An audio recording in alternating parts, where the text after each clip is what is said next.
Keep thanking him. Let your mouth not be shut. As in a rugi ni nebulu son ozugi to Chineka. Imakuyo menegi. What to be Makuyo menegi? Omo makatumatu biro, you will not be alive today. Febele Akagia. Keep waving your hands unto the adorable Jesus. That God that is placed in the monstrance like a bread.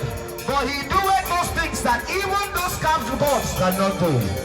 Adore him in the beauty of his name. Adore him in the beauty of his holiness. Jesus. Jesus. Thou alone are worthy. Thou alone are worthy. Thou alone is worthy. If you cannot worship God, I wonder where else you will worship him. Forget about the neighbor sitting down beside you. Forget about those situations that must have cramped your life. Forget about those things that may have been like a stumbling block to you. Tonight, everything that has been on your life that is standing like a closed door, today they will be made open. Just keep waving your voice.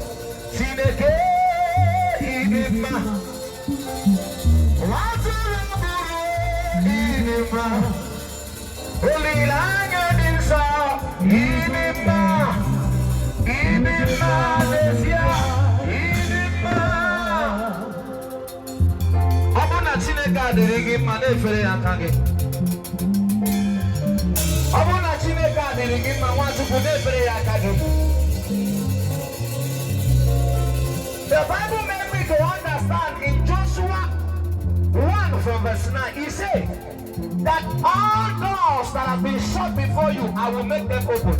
And he said what? No man, which means that there is a man that has caused a problem in your life.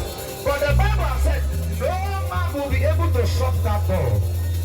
If you can worship God tonight and see him breaking every closed door over your life.